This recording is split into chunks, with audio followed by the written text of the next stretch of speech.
My in-laws were traditionalists. They insisted we had to spend New Year's Eve at their old family home, for good luck in the coming year. Since train tickets were sold out, we decided to drive. The moment my husband's precious first love, Ava, heard about it, she insisted on coming with us. She slid into the passenger seat with a self-righteous air. Zoe, I get carsick easily. I can only sit up front. My husband, Alex, shot me a look of contempt. It's just a seat. Why do you have to be so petty? My in-laws chimed in. You're the older one. What's the big deal with letting Ava have the seat? Outnumbered, I gave up and squeezed into the back with them. But who would have thought that at a highway rest stop, Ava would spot a stray dog and be overcome with a wave of charity? Oh, that poor puppy. It looks so pitiful. We have to take it with us. I immediately objected. Our car is already full. If we take the dog, we'll be overloaded. We won't be able to get back on the highway. Ava looked at Alex, her eyes welling up with tears.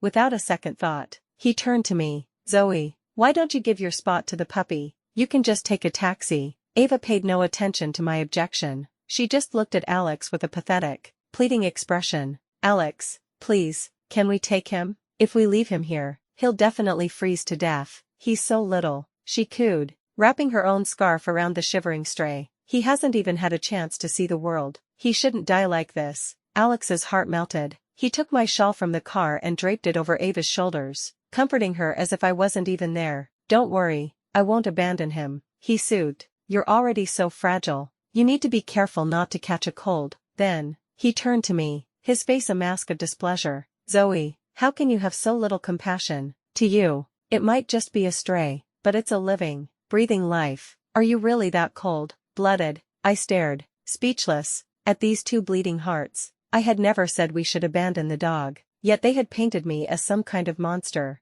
and one of them was the man I had shared a bed with for years. Despite my anger, I tried to explain patiently. If you really want to save the dog, we can leave some food for it, or we can talk to the convenience store clerk here, leave some money, and ask them to look after it. Our car is full. If we take it, we'll be overloaded, and the highway patrol will definitely stop us. I thought my explanation was clear enough. I was wrong. The moment the words left my mouth, Ava became indignant. Zoe, I know you have money to throw around, but how can you just dump the puppy on a store clerk? How do you know they'll take proper care of it? What if they take the money and do nothing? What will happen to Shadow then? In less than 5 minutes, she had already named the dog. How can a little puppy like him survive this winter? In the eyes of you rich people, is a dog's life so worthless? Don't you see him shivering from the cold? How can you be so heartless as to leave him all alone? Her guilt-tripping was almost comical. You know, I said, a smile playing on my lips. You have a point. Then, my tone shifted.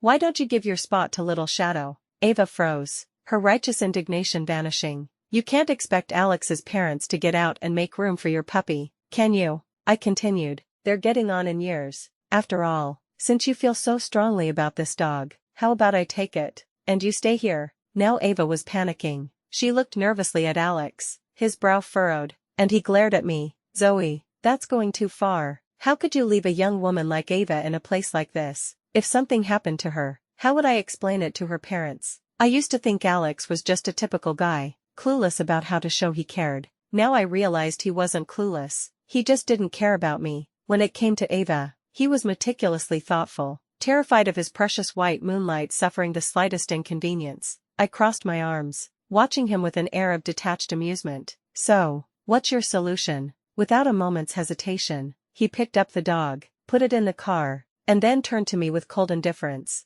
Zoe, you'll have to make a little sacrifice. Give your spot to Shadow. You can take a taxi. That way you won't have to be squeezed in the back with Mom and Dad. You'll be more comfortable. From the car, I heard my mother-in-law exclaim, "Oh my, where did this stray come from? It's already so crowded back here. Where is there room?" Alex patiently reassured them. "Don't worry, Mom. Zoe isn't riding with us. It won't be crowded." With a single sentence, my place was taken, and my so-called family didn't say a word in my defense. You want me to give my seat to a stray dog? I pointed at myself, looking at Alex in disbelief. He looked back as if it were the most natural thing in the world. Mom and Dad are old. Are you suggesting we abandon them at a rest stop? Do you have any sense of duty as a daughter-in-law? As for Ava, she's frail. How could you have the heart to leave a sick person behind? If anything happened to her, you'd be no better than a murderer. I'm doing this for your own good. Can you please stop throwing a tantrum? Then, he started blaming me. If you knew how to drive, would any of this be a problem?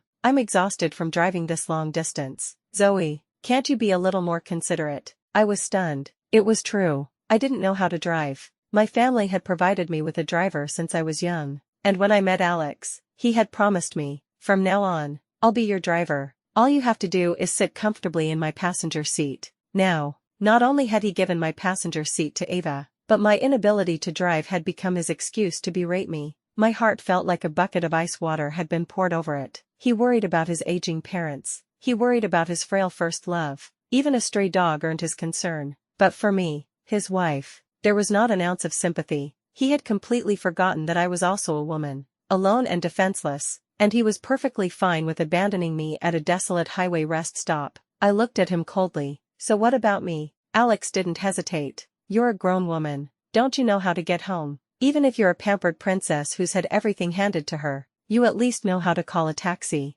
right? He then helped Ava into the passenger seat, thoughtfully closing the door for her. It's cold out here. You stay warm in the car. Ava looked at me with a triumphant smirk. Zoe, I knew you were a kind person deep down. Saving a life is a great deed. Shadow will be grateful to you. She was thanking me with her words, but her eyes were gloating. Them, sitting in the warm car. Me, standing alone in the freezing wind. The contrast was stark. Alex, do you even remember who your wife is? My question made his face darken. Even if you are my wife, you can't be this unreasonable. I'm not asking you to walk home, just to take a taxi. Why are you blowing this out of proportion? Zoe, when will you ever learn to be sensible? With that, he slammed the car door shut and started the engine. Instead of wasting time arguing with me, you should be calling a taxi. Don't make everyone late for New Year's Eve dinner. At the mention of dinner, my in-laws didn't forget to give me instructions. Zoe, remember to buy some fresh vegetables on your way back. My mother-in-law called out. The eggs at the old house are probably expired. Don't forget to buy some more. My father-in-law added.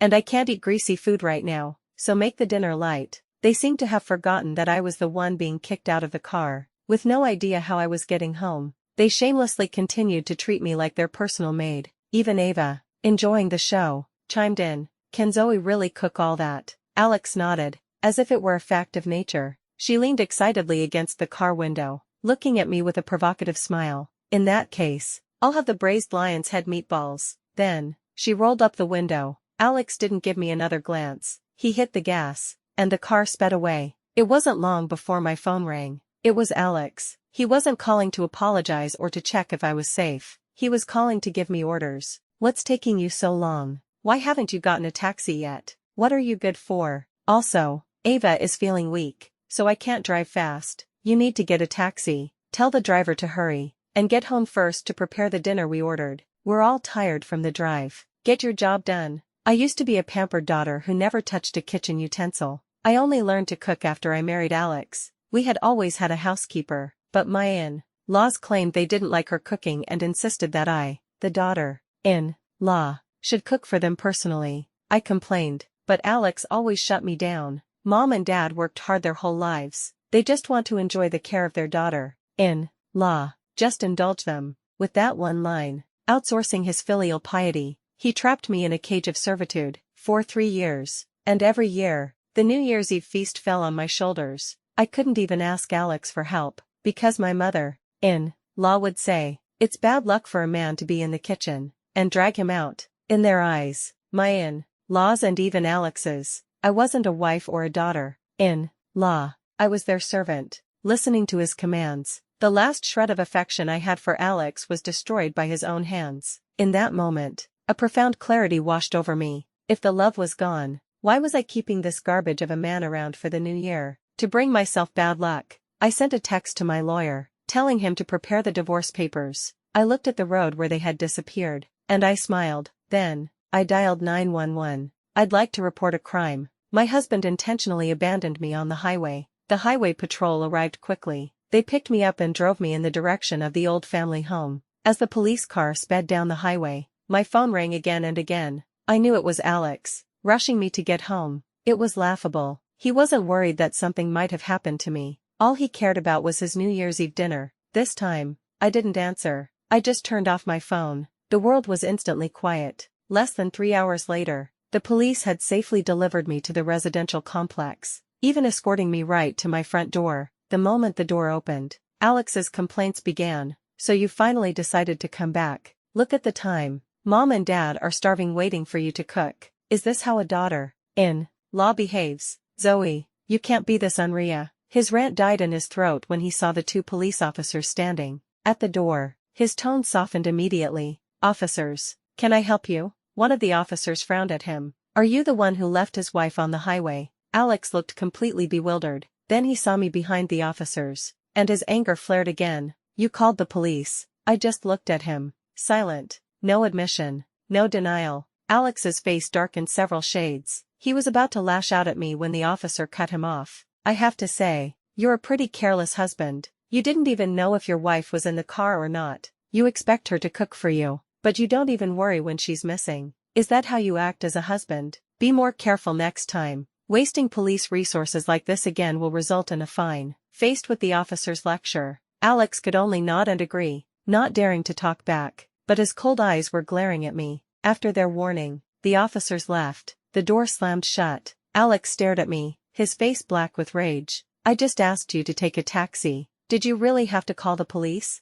If this gets out, how am I supposed to show my face in public? I rolled my eyes. You weren't ashamed to do it, but you're ashamed of people knowing. Before he could continue, my father-in-law's displeased voice cut in. Zoe, do you even consider yourself part of this family? Your parents are gone. It was our family that took pity on you and let Alex marry you. How can you be so ungrateful? Instead of coming home to cook on New Year's Eve, you're out causing trouble. Where else do you have to go besides here? My mother-in-law started wailing. I told you we shouldn't have let him marry a rich girl. Look at her, useless at housework. And now she's trying to starve us old folks on New Year's Eve. Oh, my life is so hard. Ava is so much more thoughtful. She knew to buy me some fruit to tide me over. With that, she pulled Ava into a warm embrace. Even the dog they picked up, Shadow, was jumping all over the house, leaving muddy paw prints and making a mess. Ava looked at me smugly. Well, since Zoe is back, you should hurry up and cook. Everyone is starving. Okay, I said, seeing my cheerful agreement. The family stopped paying me any attention, settling onto the sofa like kings to watch the New Year's gala. I turned and walked into the kitchen. Laughter and chatter filled the living room. Then came Alex's entitled commands. It's New Year's Eve. We need chicken, duck, and fish. Zoe, hurry up, or we'll miss the show. Go buy that white wine my dad likes. Oh, and Mom and Ava only drink juice, so get that too. As I turned, I accidentally knocked over a bottle of soy sauce. My mother-in-law shrieked. Are you trying to start a rebellion? Smashing things on New Year's Eve? You ill-mannered brat. So unlucky. Alex just stood there, watching me with annoyance. You're so clumsy. Clean it up. Then he turned and left. Oh, I would clean up the filth, but not the soy sauce. I took out my phone and called property management. Hello, property management. There are intruders in my home. The property management team arrived quickly, with several security guards in tow.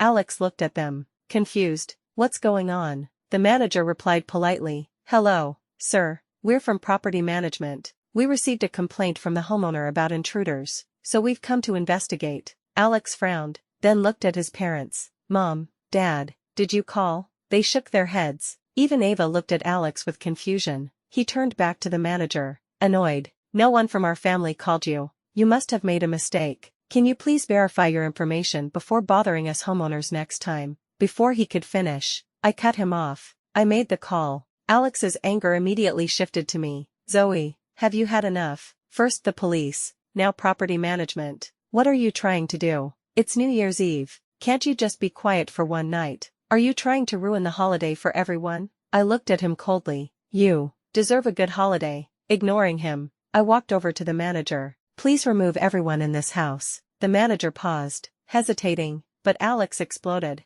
Zoe, are you insane? This is my house. What right do you have to kick me out? Instead of cooking, you're just making a scene. My in-laws glared at me. Zoe, you've gone too far. This is our house. What right do you have to kick us out? If anyone should leave, it's you. Even Ava chimed in. This is Alex's home. You have no authority to kick people out. I didn't even glance at them. I just looked at the property manager. You can check who the homeowner is. Right. The manager nodded, still confused. Who is the homeowner? He quickly checked his system. The system shows it's MS. Zoe Jiang. Well then, I said, my voice sharp, since I am the homeowner, isn't it perfectly reasonable for me to have these people removed? Well, yes. Before the manager could finish, Alex interrupted. Zoe, don't take this too far. I crossed my arms and looked at him. You eat my food, you drink my wine, you use my things, and you live in the house that I bought. You, a freeloader, have the audacity to bring your mistress home for the holidays. And what? I'm not supposed to kick you out. I'm supposed to serve you. Do I look like an idiot? Hearing the word mistress, the manager's ears perked up, and the guards started peeking into the room with interest. Ava's face turned bright red. Don't you slander me. I can sue you for defamation. I raised an eyebrow. Oh, you're not his mistress. You don't go home to your own family on New Year's Eve. You come to your male friend's house and make yourself at home. You know exactly what you're doing. Playing the victim after being a homewrecker. I have to admire your nerve. Seeing she couldn't win the argument, Ava looked pitifully at Alex. He jumped in front of her. Zoe, that's enough. Do you have to cause a scene on New Year's Eve to be happy? Of course not. I only have one goal. To get you pack of ingrates out of my house. Before Alex could say another word, I ordered the guards. Get them out. The guards rolled up their sleeves, ready to act. Alex stood in the doorway. Even if you bought it, this is my home. You have no right to kick me out. Oh, I said, we're getting a divorce very soon. Alex froze. He was about to speak when I cut him off. If you don't want me to call the police again, then get out. Now, with the help of the security guards, Alex's family and Ava were successfully escorted out of the complex. As he was leaving, Alex tried to grab the car keys, but I snatched them from him. Sorry, I bought the car too. If you take it, that would be theft. Alex glared at me, helpless. Finally, the only one left in the house was Shadow, the little black dog they had fought so hard to bring back, now seemingly forgotten. I knelt down and looked at the wagging tail. Looks like they didn't love you that much after all. After they left, I cleaned the entire house from top to bottom. I threw all their things into bags and gave them to property management to donate. Even Shadow got a good bath and grooming. By the time I was done, the takeout I ordered had arrived. Just me and Shadow, sitting in front of the TV, peacefully watching the New Year's gala. I ate hot pot. He ate dog food. It was perfect. Not long after, I got a call from one of the hotels I own. It turned out Alex and his family, with nowhere else to go, had decided to check in. Because of the holiday, hotel prices were inflated. To avoid paying, he had shamelessly gone to my family's hotel. He tried to get a room by dropping my name, but he was stopped at the front desk. I could faintly hear Alex's impatient voice over the phone. What's taking so long to check in? Don't you know who I am? Get your general manager out here. Are all your employees this incompetent? When I get back to work, I'm going to have a serious word about this hotel. Ava's shrill voice was there too. This is Mr. Shao, from your corporate office. How can you be a receptionist with no sense? Mr. Shao can have you fired with a single word. You know that. I scoffed. The nerve of them, using my name to throw their weight around. You saw the notice I sent out, right? I asked the hotel manager. He whispered into the phone. Yes, Ms. Jiang. The entire group received your notice. Then proceed as instructed. Yes, Ms. Jiang. The manager hung up. 10 minutes later, my phone rang. It was Alex. Zoe, was this your doing? You won't even let us stay in a hotel. Don't you think you're going too far? I laughed, my voice dripping with sarcasm. Paying to stay in a hotel is a perfectly normal thing to do. My tone shifted. But are you paying? Alex was so angry he was speechless. If you pay, the hotel's doors are always open to you. But if you're trying to get a free stay, I don't think any hotel would allow that. He screamed into the phone. I am your husband. Listening to his hysterical shouting, I smiled at the comedy sketch on TV. When he was abandoning me in the middle of nowhere, he didn't remember I was his husband. When he was ordering me around and blaming me for everything, he didn't remember I was his husband. But now that he needed something, suddenly he remembered our marital relationship. Anyone would think I was his personal ATM. In fact, I guess I was. I had given him everything he ever wanted, and he was never grateful. He acted like it was his right. Why should I continue to support this ungrateful, backstabbing leech? Oh, I said calmly, you should check your email when you have a moment. I believe the divorce papers have been sent. Soon, we'll have no relationship at all. I hung up and immediately blocked his number and all his social media. I picked a piece of meat from my bowl and fed it to Shadow,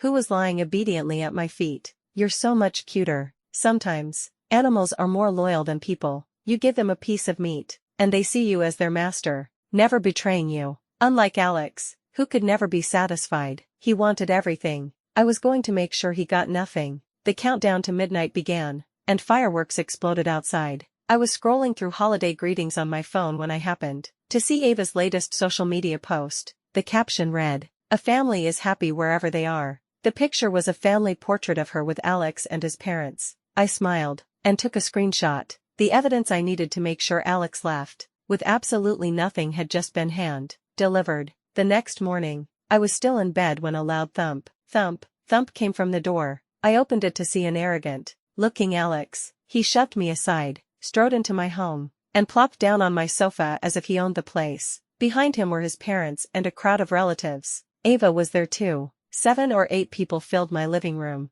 all of them starting to lecture me at once. Alex's wife, you've gone too far, kicking your husband and in-laws out on New Year's Eve. Do you have a conscience? Is that how a daughter-in-law behaves? Can't you talk things out? Why do you have to torment the elderly? His parents raised him, and now they have to suffer your temper. Is there any justice in the world? It seemed Alex and his family, unwilling to spend money, had gone to a relative's house and spun a tale of my glorious deeds, painting me as the villain. They had won their support and brought backup, ready to put me in my place. Alex lounged on the sofa, casually cracking sunflower seeds. Zoe, you really went too far, but family matters should be kept private. I'm not an unreasonable person. If you sincerely apologize to my parents and to Ava, give each of them $5,000 for emotional distress, and give the relatives a little something for their trouble, we can let this go. I'll still be a good husband to you. He spat a mouthful of shells onto my floor. I looked at him, lounging on my sofa. Are you reluctant to leave me? No,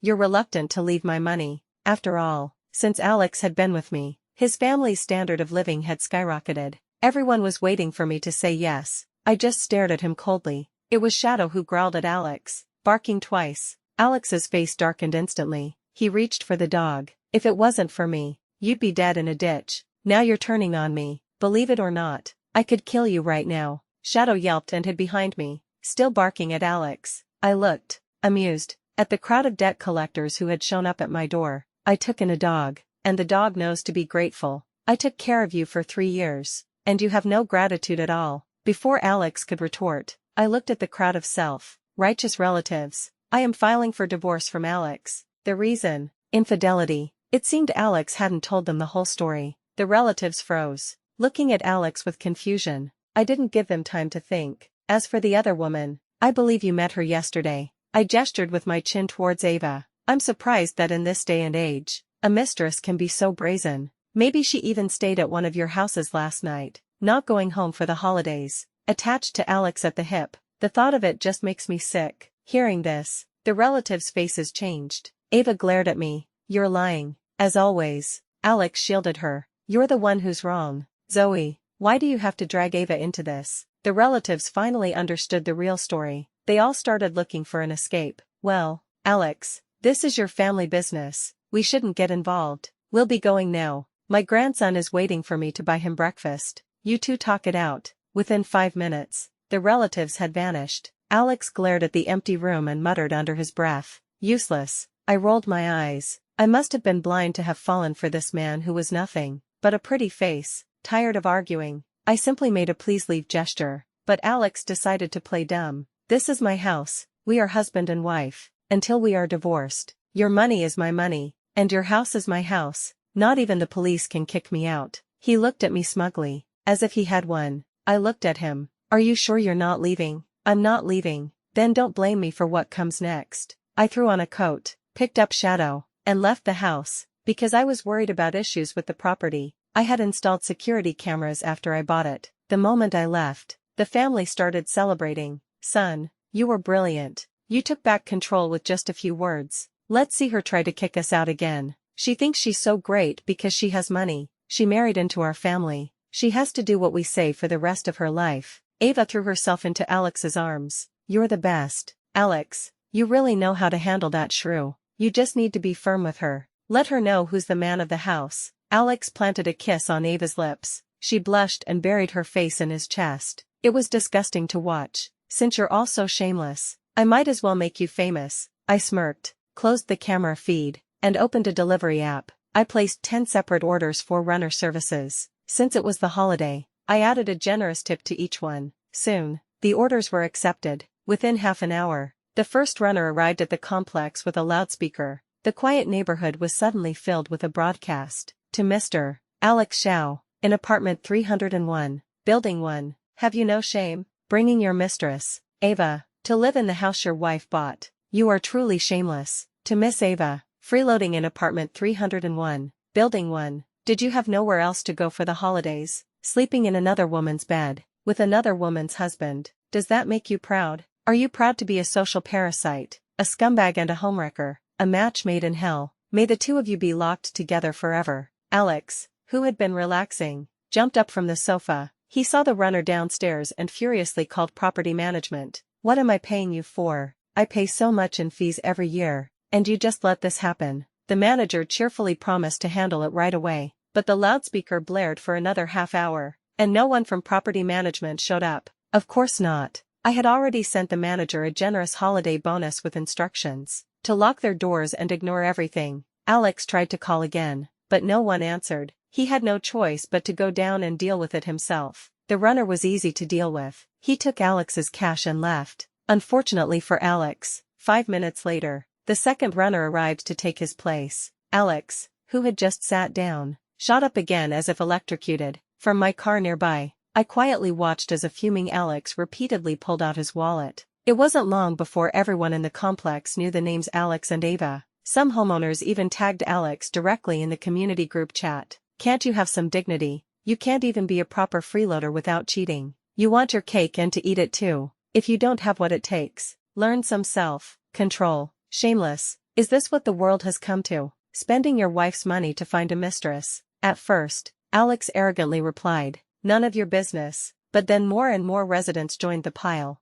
on. You're a cheater and you think you're in the right. Property management. This kind of person doesn't deserve to live in our community. Kick him out. It's not even his house. Why is he in the owner's group chat? Alex was about to lash out again when he found that the property manager, who had been lurking silently, had kicked him out of the group with lightning speed. This time, they were very efficient. I almost laughed out loud at the absurdity of it all. Meanwhile, Alex was back in my apartment, smashing things. I frowned. Those are all things I paid for with my own money. He seems to be enjoying breaking them. I stroked Shadow, who was sitting in the passenger seat. In that case, let's make him pay until he's bankrupt. Shadow barked twice in agreement. What a clever little thing. After watching the show, I took Shadow back to the hotel. After a good meal, my lawyer and a team of bodyguards had arrived in Alex's hometown. Seeing that his family was still occupying my house, I smiled. It was the perfect time to reclaim my property. When I unlocked the door with my fingerprint,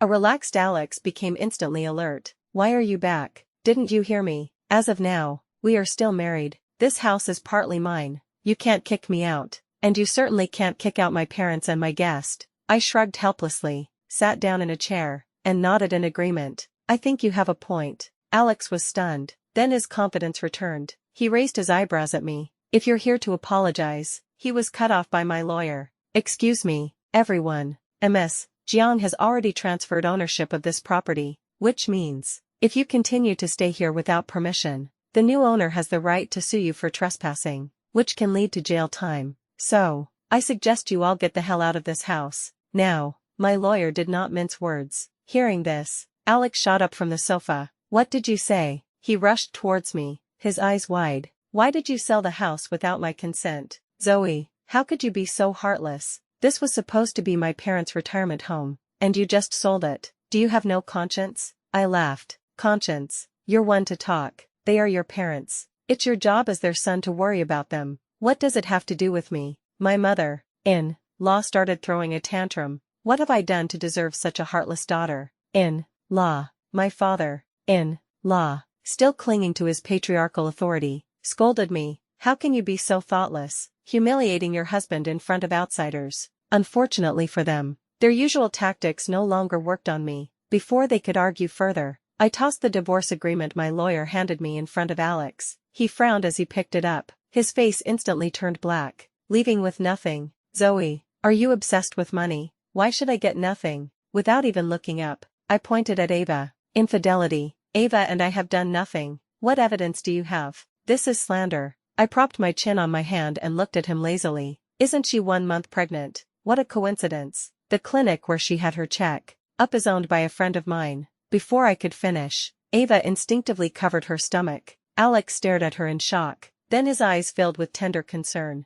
Why didn't you tell me sooner? Looks like my guess was right. This Ava was something else. A two-timer. The man who accompanied her to that appointment wasn't Alex. As expected, Ava didn't correct him. Alex cut her off. Don't worry, I will take responsibility for you. He turned to glare at me. So what if I cheated? You're a barren hen. Are you expecting my family line to end with me? Fine, let's get a divorce, but I want half of your assets. In your dreams, you don't seem to be in a position to negotiate. I glanced at my bodyguards. They immediately restrained Ava. Alex was no match for them. He could only stare at me with bloodshot eyes. You vicious woman. I was blind to have married you. I'm going to call the police and have you arrested. I stood up and walked slowly towards him, looking down on him with contempt. Do you know the best thing about being rich? You can solve any problem. What do you have to fight me with? My words seemed to stun him into silence. Reluctantly, for the sake of his white moonlight and the baby in her belly,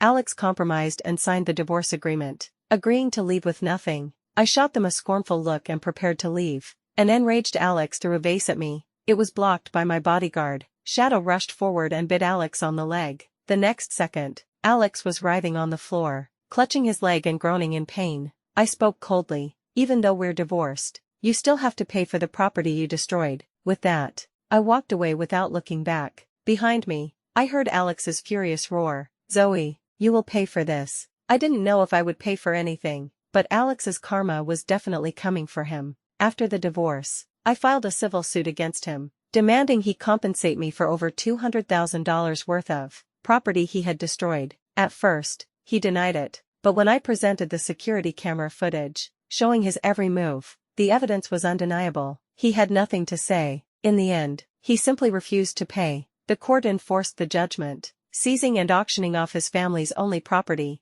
a rundown apartment in a small town, to cover the debt. Alex, being older and with no real work experience, couldn't find a job. He ended up living off his parents' meager pension, completely checked out of life. Even Ava, who had been so attached to him, disappeared. 9 months later, Ava gave birth to a son. I deliberately had someone pass the good news to Alex. He immediately went to the hospital to fight for custody of the child. Unfortunately for him, Ava slapped a paternity test report on his face. This child isn't yours. Don't flatter yourself. Who would want a loser like you? Suddenly, Alex snapped. He lunged, grabbing the baby from Ava's arms and throwing it to the ground. The baby died instantly. Then he grabbed Ava by the hair, biting and kicking her. He even picked up the cake knife from the table and began stabbing her. Bitch, I lost everything for you. And this is how you treat me? If that's the case, let's all go to hell together. By the time the police arrived, the scene was a bloodbath. Ava was rushed to the hospital but was dead on arrival.